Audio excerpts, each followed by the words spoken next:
옆에 분과 한번 인사 나눠볼까요? 사랑하고 축복합니다.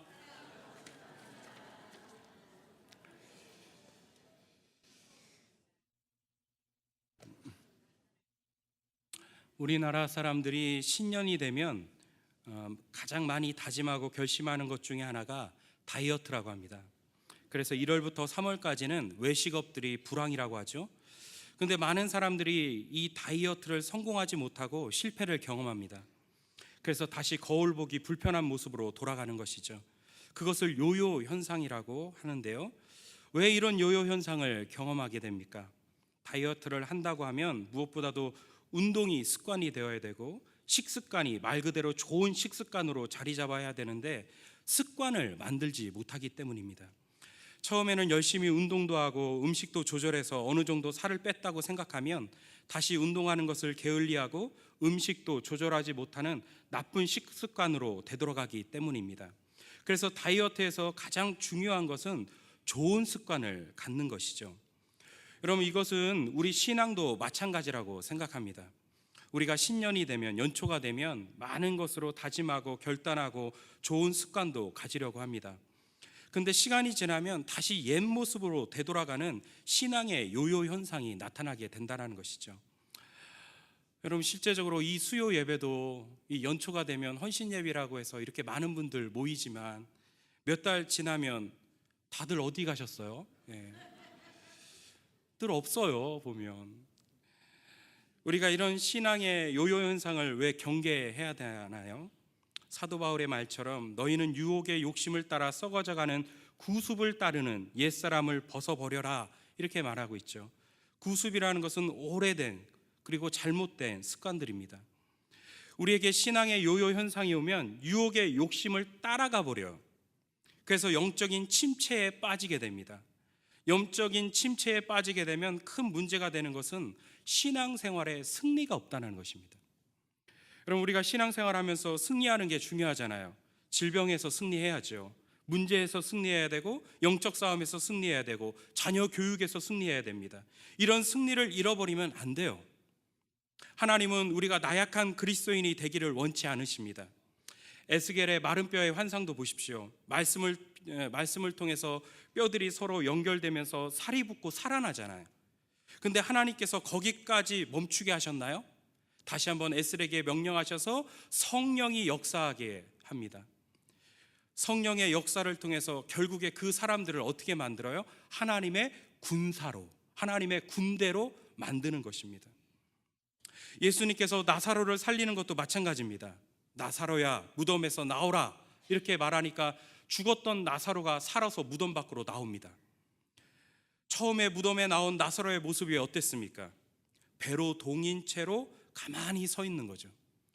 배로 동인 채로 있으니까 움직이지도 못해요. 찬양도 못하고 예배도 못하고 하나님께 영광도 올려드리지 못합니다. 살기는 살았는데, 구원은 받기는 받았는데 아무런 능력이 없는 거예요. 그때 예수님께서 하신 말씀이 무엇입니까? 풀어놓아 다니게 하라, 이렇게 말씀하시는 거죠. 그냥 그 상태로 움직이지도 못하고 찬양도 못하고 예배도 못하고 아무런 무능력한 그런 상태로 놔두지 말고 풀어놓아 다니게 해라. 그래서 마음껏 하나님을 예배하고 마음껏 하나님께 찬양하고 마음껏 하나님께 영광 올려드릴 수 있는 능력의 사람으로 놔두라, 이렇게 말씀하시는 거죠. 여러분, 하나님이 바라시는 것은, 바로 우리에게 바라시는 것은 이런 모습입니다. 그저 구원만 받아서 그냥 이렇게 영면한 그런 모습이 아니라 하나님의 사람이라고 한다면 능력 있게 살아가기를 바라시는 거죠. 그래서 모든 삶 속에서 하나님이 주시는 승리를 경험하는 우리 모두가 되었으면 좋겠습니다. 여러분, 우리가 신앙의 요요 현상을 깨기 위해서는 저는 무엇보다도 기도의 습관이 필요하다고 생각합니다. 연초가 되면 많은 것으로 결단하고 결심하지만 저는 무엇보다도 한 가지를 택하라고 한다면 여러분이 꼭 기도의 습관만은 꼭 가지고 지켜 나가자라는 것입니다. 이 기도의 거룩한 습관만 우리가 지키고 있으면 우리는 하나님께서 원하시는 승리의 사람으로 나갈 수 있다라고 저는 생각합니다. 예수님께서도 공생애 3년 동안 하루도 빠짐없이 하셨던 습관이 무엇입니까? 바로 기도의 습관이죠. 이 기도를 통해서 공생애 3년의 사역을 승리로 마칠 수 있었던 것입니다. 여러분, 사도행전을 읽어보십시오. 모든 장마다 승리가 나와요. 1장에서도 승리, 2장도 승리, 3장도 승리. 모든 장마다 사도행전은 승리를 말하고 있습니다. 근데 그 승리가 있는 곳에는 언제든지 기도가 있어요. 매 순간마다 승리하기 위해서는요, 우리는 기도의 습관을 가지셔야 됩니다. 침체에 빠졌다고 해도 우리를 다시 회복시키는 것도 기도의 습관입니다. 근데 저는 이 기도를 습관으로 삼으려고 한다면 이 기도의 매력을 알아야 된다고 생각해요. 아무리 좋은 것도 내가 싫으면 그만이잖아요. 아무리 좋은 것도 그 습관을 억지로 만들려고 하면 만들어지지가 않아요. 내가 이것을 하고자 하는 욕심이 있어야 돼요. 그리고 그것이 매력으로 다가와야 돼요. 여러분, 기도의 습관을 만들려고 한다면요, 기도의 매력을 느껴야 돼요. 기도의 맛을 알아야 되고요, 기도의 영광과 기쁨을 알아야만 기도의 습관을 만들 수 있다고 생각합니다. 그래서 저는 오늘 말씀을 통해서 기도가 무엇인지 나누고 싶습니다. 그리고 오늘 본문 말씀을 통해서 기도의 매력을 맛봤으면 좋겠어요. 오늘 우리가 읽었던 디모데전서 2장 1절에서 4절의 말씀은 보통 중보기도 교육할 때 항상 본문으로 사용하는 말씀이기도 한데요, 이 말씀을 통해서 여러분이 이 기도의 매력을 느끼시는 우리 모두가 되었으면 좋겠습니다. 이 첫 번째로는요, 우리 기도는 우리가 할 수 있는 최고의 선택이라는 것입니다. 여러분, 이 말씀의 배경이 무엇입니까? 바울이 노년에 자신의 신앙의 아들인 디모데에게 보내는 편지이죠.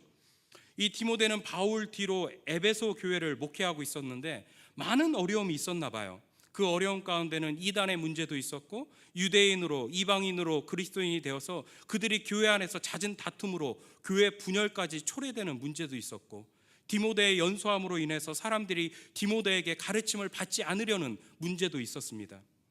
그것이 얼마나 디모데에게 큰 스트레스가 됐는지 이 디모데에게 만성 위장병까지 생길 정도로 이 목회가 힘들었나 봐요. 그렇게 목회의 어려움을 겪고 있는 이 디모데의 소식을 듣고 이 바울이 노년에 디모데에게 이런 편지를 쓰게 되는 것이죠. 그런데 이 편지를 쓰면서 이 바울이 디모데에게 가장 먼저 권면하는 말씀이 무엇입니까? 가장 첫 번째로 권면하는 것이 무엇이냐면 바로 기도하라는 것입니다. 어떻게 할 수 있죠? 오늘 말씀 1절에 보면 그러므로 내가 첫째로 권하노니, 이런 말씀을 해요. 여기서 말하는 첫째로는 순서적인 배열을 의미하는 것이 아닙니다. 여기서 말하는 첫째로는 우선순위를 의미하는 거예요. 너가 하는 일 중에 가장 으뜸이 되는 일, 너가 하는 일 중에 가장 중요한 일, 그것이 바로 기도라는 거예요. 그러니까 바울은 오늘 디모데에게, 디모데야, 너가 이단을 분별하는 것도 좋고, 사람들을 돌아보는 것도 좋고, 사역하면서 가르치는 것도 좋지만 너가 할 수 있는 가장 중요한 선택은, 네가 가장 먼저 해야 될 것은 바로 기도야. 낙심하는 것보다, 분노하는 것보다, 실망하는 것보다, 그 어떤 것보다도 기도하는 것이 가장 우선이고 먼저고 가장 소중한 일이야. 이것을 말해주고 있다는 것입니다. 여러분, 바울만큼 공부 많이 한 사람이 있을까요? 바울은 인생의 굴곡을, 고난을 다 겪어본 사람이죠. 선교의 역사를 통해서 인간의 죄된 본성에 대해서 뼈저리게 맛본 사람이고, 세상이 어떻게 돌아가는지, 사람의 마음이 얼마나 쉽게 변해가는지를 다 아는 사람이 바로 바울이에요. 그런 바울이 자신의 양아들인 디모데에게 복음의 본질을 잘 감당해 나가면서도 그 인생이 헛되지 않고 복되기 위해서 어떻게 해야 되는지를 말해줄 때 가장 우선시했다라는 것이 바로 기도라는 것입니다. 여러분, 우리도 마찬가지 아닐까요? 정말 만만치 않은 이 세상에서 살아갈 때 실패도 많고 좌절도 있고 아픔과 고통도 있지만, 그때마다 우리가 가장 우선시해야 되는 것, 우리가 가장 먼저 선택해야 되는 것은 바로 기도입니다. 인간적으로 보면 기도만큼 무기력한 거 없어요. 어려움이 있을 때 무엇인가 뛰기도 하고 일하기도 하고 사람도 찾아다니고 해야 되는데 그저 가만히 앉아서 기도만 하면 어떻게 해요? 그런데 비록 기도라는 것이 더뎌 보이지만, 비효율적으로 보이지만, 무능한 몸짓처럼 보이지만, 기도만큼 실질적인 처방이 없고 기도만큼 궁극적인 해법이 없다는 것을 여러분 믿으시길 바랍니다. 기도는 내가 할 수 있는 최고의 선택이라는 것을 여러분 믿으셔야 돼요. 이런 믿음이 없는 사람은요, 늘 하는 말이 있어요. 저도 참 이런 말 듣기 싫어하는데 가끔 이런 말 하시는 분이 있어요. 목사님, 기도나 해주세요. 이런 말 하는 분이 있어요. 기도나 해줘요? 예? 기도해주면요 다 해준 거예요. 최고의 것을 준 겁니다. 여러분, 기도가 가장 최선이라는 것을 여러분 믿으시기를 바랍니다. 고민을 줄이셔야 돼요. 그리고 기도가 많아져야 됩니다. 우리 생각을 죽이고 기도가 커져야 돼요. 하나님께 집중하는 시간이 너무 적은 것이 문제이죠. 고민과 생각을 줄이고 기도가 많아져야 됩니다. 우리가 기도를 통해서 자기 힘으로 사는 인생이 아니라 하늘의 능력으로 사는 인생이 되어야 됩니다. 이런 것을 믿으셔야 돼요, 여러분. 내가 기도할 때는 내가 기도할 때 하나님은 대통령 백보다도 훨씬 큰 백이라는 걸 믿으셔야 돼요. 저는 그것을 믿어요. 대통령 백보다도 훨씬 큰 백이에요, 하나님은. 우리가 이걸 믿고 나가야 됩니다. 여러분, 또 기도는 매이는 것을 풀게 하는 역사가 있어요. 우리가 이 땅에서 매이면 하늘에서도 매이고 이 땅에서도 풀면 하늘에서 풀어주신다라고 예수님이 말씀하셨잖아요. 그렇기 때문에 우리가 기도할 때 나뿐 아니라 내가 좋아하는 사람들 뿐만 아니라 모든 사람, 모든 환경, 모든 현실에서 기쁨으로 기도할 수 있어야 됩니다. 오늘 바울이 디모데에게 가장 먼저 기도부터 해야 된다고 이야기하는데 그 다음 말씀이 뭐예요? 모든 사람을 위해서 기도해라. 그 중에서는 너 자신뿐만 아니라 교회를 핍박하고 믿는 자들을 잡아 가두고 죽이는 그때 당시에 임금과 높은 지위에 있는 사람들까지도 기도해라, 이렇게 말하는 거죠. 그때 당시 예수 믿는다고 다 잡아 가두고 죽였잖아요. 얼마나 싫겠어요? 얼마나 믿겠어요? 생각도 하기 싫어요. 보기도 싫어요. 근데 그런 사람들까지도 어떻게 해요? 기도해야 된다. 사도 바울이 그것을 이야기하는 거예요. 그래야 이 땅에 또 너의 사역에, 너의 인생의 모든 지경에 고요함과 평안함이 임할 것이다 라고 사도 바울이 이야기하는 것입니다. 네, 기도는 이런 능력이 있어요. 나를 힘들게 하고 나를 어렵게 하고 도저히 용서할 수 없고 사랑할 수 없는 사람들, 근데 그 사람을 위해서 우리가 기도할 때 하나님께서는 준비하신 특별한 축복이 있다라는 거예요. 여러분, 욥을 보십시오. 욥의 친구들이 얼마나 얄미워요. 가뜩이나 힘든데 옆에서 찾아와서 옆에서 살살 더 긁잖아요. 그런 사람들 있잖아요, 여러분. 나 너무나 힘든데 찾아와서 얼마나 힘드니? 근데 내가 뭘 했니 너? 너는 이렇게 했어야 되는데 내 말 안 들었다가 또 고생하잖아 하면서 괜히 옆에서 긁는 사람들 있잖아요. 얼마나 얄미워요. 불난 집에 부채질하고 상처에 소금 뿌리는 사람들 있어요. 욥의 친구들이 바로 그런 사람들이죠. 그냥 욥이 가뜩이나 힘들고 어려운데 욥의 실패와 교만을 오히려 비난합니다. 그런데 놀라운 건 뭐예요? 그럼에도 불구하고 욥이 그 친구들을 위해서 중보기도해요. 그렇게 욥의 친구들을 위해서 욥이 중보기도하니까 놀랄 만한 일이 일어났어요. 그 일이 어떤 일입니까? 욥기 42장 10절 말씀이죠. 우리 한번 다 같이 읽어볼까요? 시작. 욥이 그의 친구들을 위하여 기도할 때 여호와께서 욥의 공경을 돌이키시고 여호와께서 욥에게 이전 모든 소유보다 갑절이나 주신지라. 아멘. 욥이 기도한 거예요. 그 얄미운 친구들 얼마나 미운지, 그 상처 더 긁고 소금 난데 상처 난 데다 소금 뿌리고 불난 집에 부채질하는 그 얄미운 친구들을 위해서 욥이 뭐 한 거예요? 오히려 그들을 위해서 기도했어요. 중보기도했어요. 그랬더니 하나님께서 어떻게 하세요? 욥의 모든 공경을 다 돌이키시고 욥에게 이전 모든 소유보다 갑절이나 주셨다, 이렇게 말씀하고 있는 거죠. 나에게 아픔을 주는 사람도, 그 껄끄러운 사람도, 나를 힘들게 하는 사람도, 내 마음을 막고 있는 사람도 오히려 기도하셔야 돼요. 사도 바울은 이 디모데에게 기도를 가르치면서 너 반드시 먼저 기도해야 되는데 가장 우선시해야 될 것은 기도인데 네가 기도할 때 너뿐만 아니라 너를 힘들게 하는 그런 모든 사람들까지도 너희는 기도해야 된다. 그럴 때 너의 모든 인생의 삶의 지경 속에서 고요함과 평안함이 임할 것이다, 이것을 말해주고 있는 것이죠. 여러분, 우리도 마찬가지 아닐까요? 내가 선택할 수 있는 최고의 선택은 기도예요. 그 기도를 선택하셨을 때 여러분, 내 주위에 있는 모든 사람을 위해서 한번 다 기도해 보십시오. 그럴 때 하나님께서는 모든 빗장을 다 풀어주실 거예요. 내 인생의 메인 모든 것들을 다 풀어주실 것을 저는 믿습니다.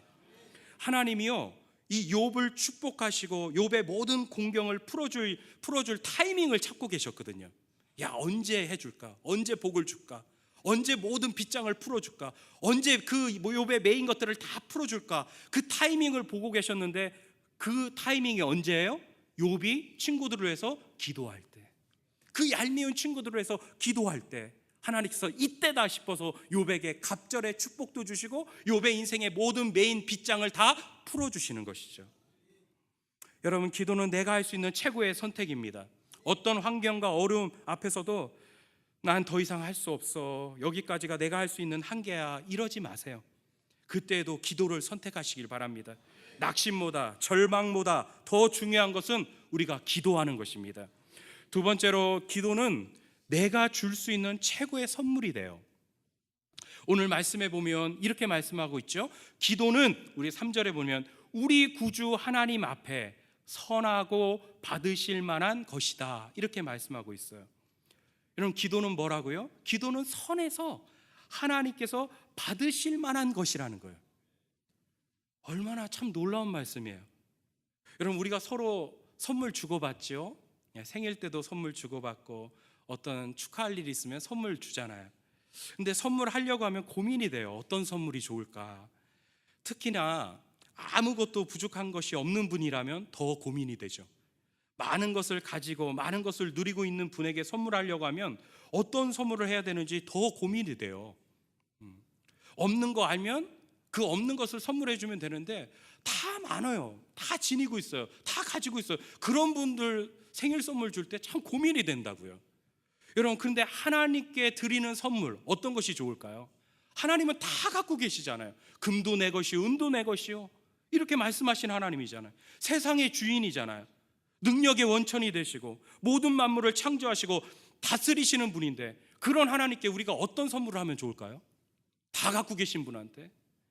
근데 오늘 말씀에 이렇게 말씀하고 있잖아요. 기도는 하나님 앞에 선하고 하나님께서 받으실 만한 것이다, 이렇게 말씀하고 있잖아요. 그러니까 기도라는 건 뭐예요? 하나님께 내가 드릴 수 있는 최고의 선물이 되는 거예요. 여러분, 하나님께 선물 많이 드리면 좋잖아요. 하나님은 공짜가 없잖아요. 하나님은 선물을 받으시면 어떻게 해야 돼요? 대로 갚아주세요. 예. 하나님은 선물 받고 입 터시는 분 아닙니다. 선물 받으시면요, 반드시 우리에게 도로 안겨줘요. 더 좋은 것으로 채워주세요. 이런 하나님이세요. 그럼 우리가 하나님께 드리는 최고의 선물이 뭐라고요? 기도라는 거예요. 기도. 하나님은 우리가 기도하면 그 어떤 것보다도 우리의 기도를 너무 족부게, 너무 기쁘게 우리 기도를 받으신다는 거예요. 네가 나에게 너무 좋은 선물을 한다고 기쁘게 받아주시는 것이죠. 여러분, 하나님께도 드리는 최고의 선물이 기도라고 한다면, 여러분, 사람에게는 더욱 최고의 선물이 되는 거 아니겠습니까? 우리 자녀 키우지만 우리가 자녀에게 줄 수 있는 최고의 선물이 무엇입니까? 그것도 기도이죠. 기도의 선물을 줄 때 가장 자녀 잘 키울 수 있는 것 같아요. 하나님, 우리 자녀들 인생에 개입해 주셔서 물된 동산처럼 항상 푸르게 하시고 때를 따라 하나님의 도움이 있게 해주세요. 날마다 기도의 선물을 한번 해줘 보세요. 우리 자녀들 잘 자랄 수 있지 않을까요? 여러분, 한나의 말씀도 보면, 사무엘 말씀도 보면, 이 한나에게 있어서 사무엘은 어떤 아들입니까?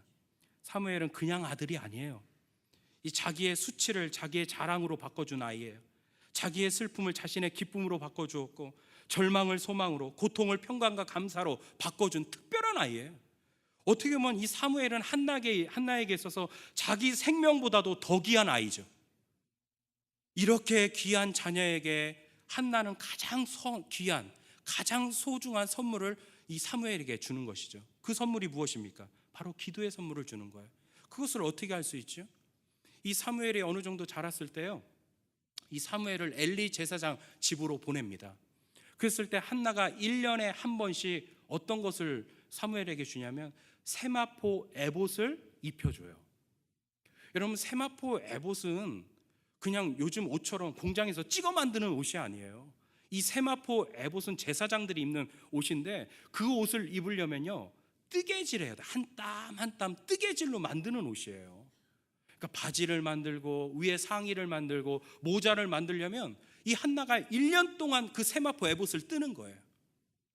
근데 그 옷을 한 땀 한 땀 뜨면서, 이 바지를 뜨면서 한나가 기도한 게 뭐예요? 하나님, 우리 사무엘이 이 바지 입고 딴 길로 걸어가지 않게 하시고 하나님의 믿음에 복된 길 걸어가게 하여 주시고, 상의를 뜨면서 뭐예요? 기도했죠. 하나님, 우리 사무엘이 이 상의 입고 가슴속에 하나님이 있게 하여 주시고, 모자를 뜰 때 하나님 이 모자 쓰고 사무엘이 항상 하나님의 지혜와 총명 안에 거하게 해달라고, 이 기도에 이 옷을 만들면서 기도하면서 그 옷을 입히는 거죠. 그렇게 옷을 다 지어놓으면 이 사무엘에게 찾아가서 그 옷을 입혀주는 거죠. 사무엘은요, 이 세마포 옷을 입을 때 그냥 옷을 입은 게 아니라 무슨 옷을 입은 거예요? 어머니의 기도의 옷을 입은 거예요. 어머니의 기도의 옷을 입는 거죠. 그렇게 기도의 옷을 입으니까 여러분, 사무엘이 이스라엘 역사에서 가장 부패하고 타락한 엘리 제사장 집에서 자랐잖아요. 어릴 때부터. 그럼에도 불구하고 그 제사장 집에서 살면서 거기에 물들지 않고 오히려 하나님의 영광을 드러내며 살 수 있었다라는 것입니다. 여러분, 우리가 우리 자녀들에게 줄 수 있는 최고의 선물이 뭘까요? 기도예요. 기도만큼 좋은 선물이 없는 것이죠. 우리가 이렇게 기도하면 우리가 비록 이 세상 속에서 산다고 하지만 다 세상에 물들면서 사는 거 아닙니다. 세상 속에 살면서도 우리 자녀들이 하나님께 반응하며 사는 인생으로 살 수 있게 되는 것이죠. 어떻게 하면 돼요? 기도의 선물을 주시면 되는 것입니다. 여러분, 우리 부부 사이도 마찬가지 아닐까요? 남편이 아내에게 줄 수 있는 최고의 선물, 아내가 남편에게 줄 수 있는 최고의 선물, 저는 기도의 선물이라고 생각해요. 기도의 선물만큼 복되고 좋은 게 어디에 있어요? 시골 초등학교 교장 선생님으로 인퇴하신 나태주 시인의 너무 그러지 마시오요라는 기도문 형식의 시가 있습니다. 이분은 교장으로 정년퇴임을 앞두고 있던 중에 이 췌장에 이상이 생겨서 시한부 선고를 받은 적이 있습니다. 당시 학교에서는 장례위원회가 구성되고 영정사진까지 준비했다고 하죠. 그렇게 중병에 걸려 중환자실에 있을 때 자신의 병상을 지키며 잠들어 있는 아내를 보면서 안타까운 마음에 이 기도문 형식의 시를 하나 씁니다. 병석에 있는 자신보다 곁에서 간호하는 아내에 대한 안쓰러운 마음으로 하나님께 하소연하듯이 이 기도의 시를 쓴 것이죠. 이 시 제목이요, 너무 그러지 마시오요라는 시입니다. 제가 한번 읽어보겠습니다. 너무 그러지 마시오요, 너무 섭섭하게 그러지 마시오요. 하나님, 저에게가 아니에요. 저의 아내 되는 여자에게 그렇게 하지 말아달라는 말씀이에요. 이 여자는 젊어서부터 병과 함께 약과 함께 산 여자예요.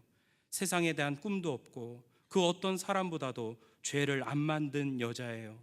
신발장에 구도도 많지 않은 여자고요. 한 남자 아내로서 그림자로 살았고 두 아이 엄마로서 울면서 기도하는 능력밖에 없었던 여자이지요. 자기 이름으로 꽃밭 한 평, 채전밭 한 떼기 가지지 않는 여자예요. 남편 되는 사람이 운전조차 할 줄 모르고 숙맥이라서 언제나 버스만 타고 다닌 여자예요. 너무 그러지 마시오요. 가난한 자의 기도를 들어주시는 하나님, 저의 아내 되는 사람에게 너무 섭섭하게 하지 마시오요. 참 아름답죠? 네. 이런 시를 받아든 아내의 마음이 어떨까요? 이것만큼 큰 선물이 어디 있어요?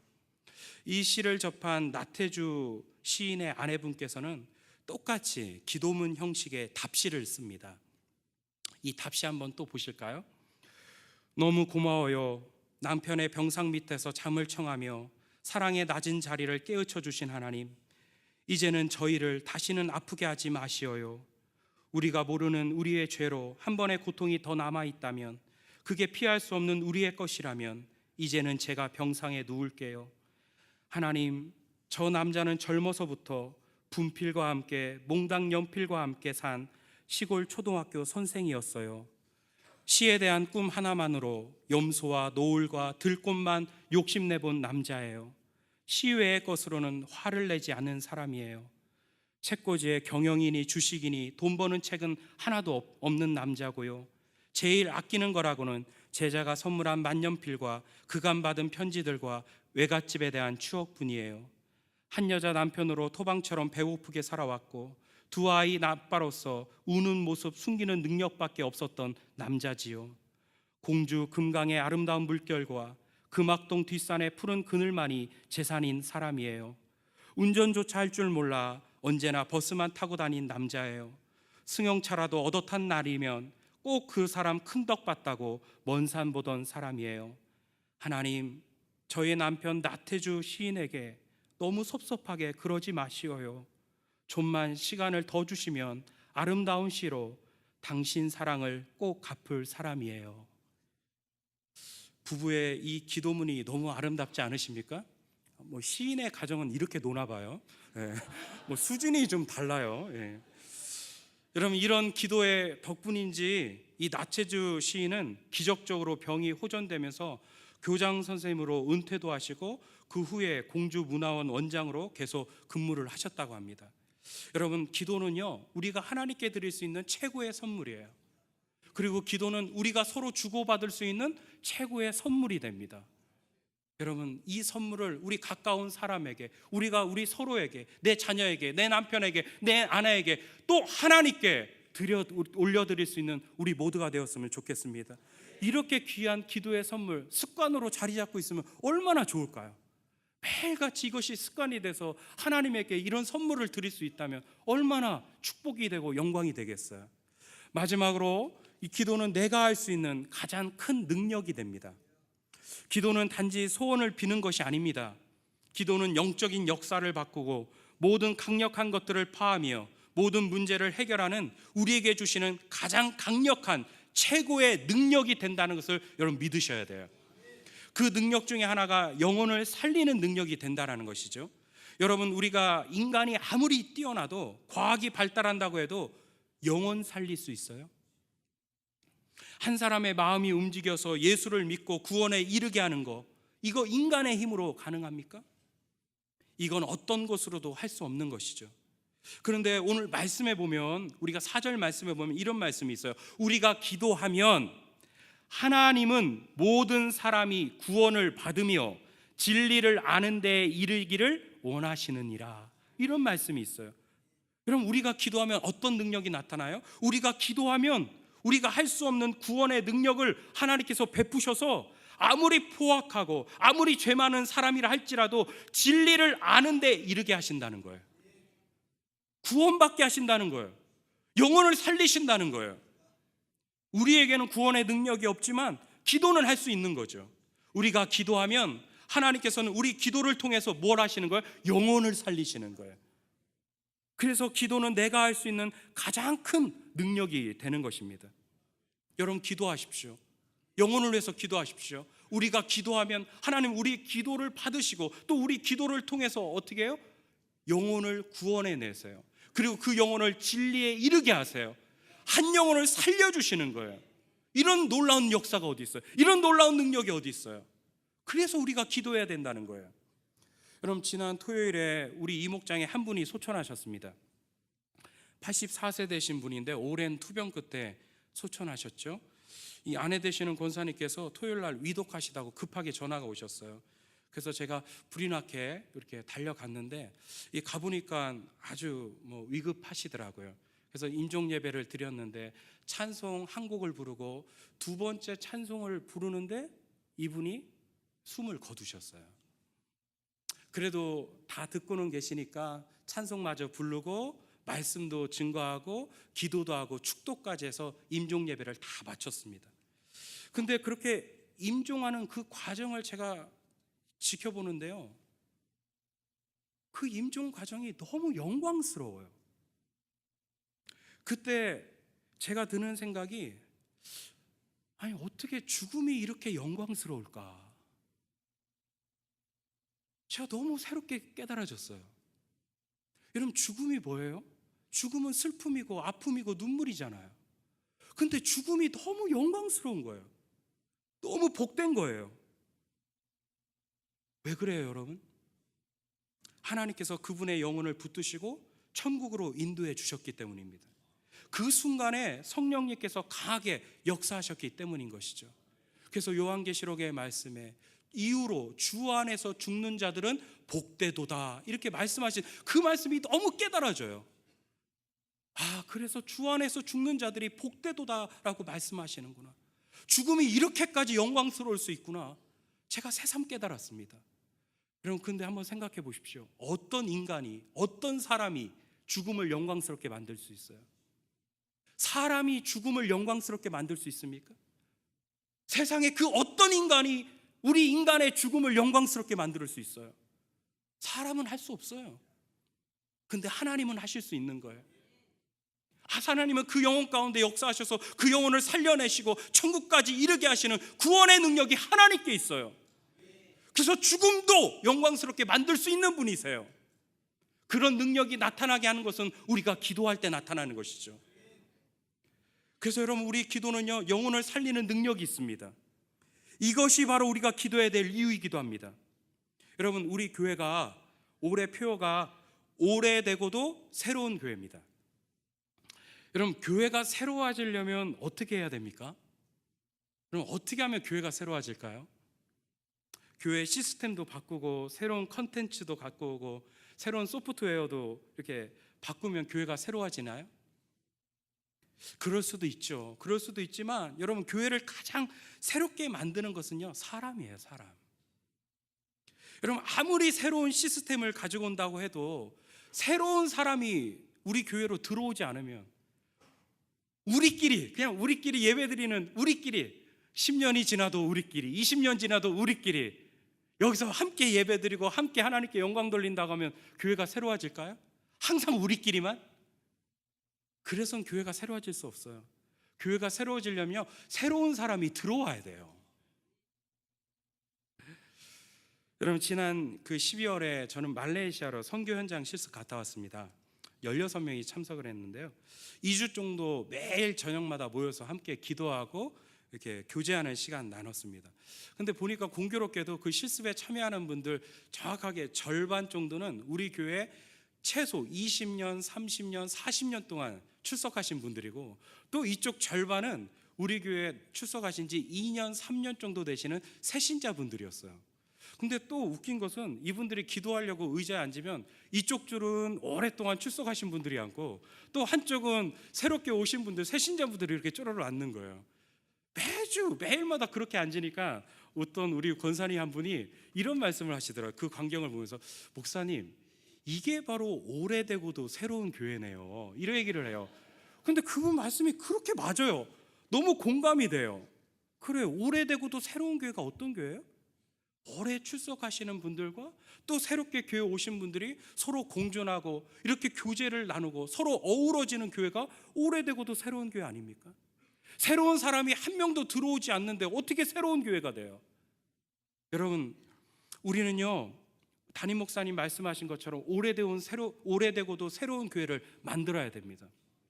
우리 교회 2018년에 새로운 교회를 만드셔야 돼요. 그러려면 우리가 어떻게 해야 돼요? 기도해야 돼요. 한 영혼의 구원을 위해서 기도하셔야 돼요. 우리는 기도할 것밖에 없어요. 내 힘으로 영혼 못 살려요. 내 능력으로 한 사람도 예수 믿게 못해요. 하지만 내가 할 수 있는 최고의 능력은 뭐가 있어요? 기도하는 거예요. 우리가 기도하면, 우리가 영혼을 위해서 기도하면, 오늘 말씀에 뭐라고 말씀하셔서, 하나님은 모든 사람을 구원을 받으며 진리에 이르게 하시느니라 말씀하셨잖아요. 우리가 기도하면, 영혼의 구원을 위해서 기도하면, 한 영혼의 구원을 위해서 기도하면 하나님은 그 영혼을 구원받게 하시고 진리에 이르도록 그 능력을 베풀어 주신다는 거예요. 여러분, 우리가 이것을 통해서 우리 교회를 새롭게 만들어 나가야 됩니다. 그래서 우리가 기도하면 자기 자신을 넘어서는 능력이 되어서 사람을 변화시키고 구원에 이르게 하는 능력을 보여주는 것입니다. 하나님의 일은 하늘의 힘으로 감당해야지 내 힘으로, 세상의 힘으로 하는 것이 아닙니다. 기도는 내가 할 수 있는 최고의 능력입니다. 이 능력 가지고 많은 영혼 살리는 우리 모두가 되었으면 좋겠습니다. 여러분, 이 세 가지, 이 기도의 매력을요, 우리가 좀 다시 한번 느꼈으면 좋겠어요. 이 기도가 이렇게 좋은 거잖아요. 우리가 할 수 있는 최고의 능력이에요. 우리가 줄 수 있는 최고의 선물이에요. 우리가 할 수 있는 최고의 선택이에요. 이런 기도, 우리가 1년 동안, 1년뿐만 아니라 우리 평생의 삶 속에 이 거룩한 기도의 습관을 우리가 가지면서 하나님께 영광 올려드리는 우리 모두가 되었으면 좋겠습니다. 이런 사람 세상이 못 이겨요. 이 기도의 습관 가지고 무장되는 사람요, 세상이 감당하지 못합니다. 이런 사람 승리합니다. 이런 사람 하나님께서 쓰십니다. 이런 사람이 교회를 새롭게 만듭니다.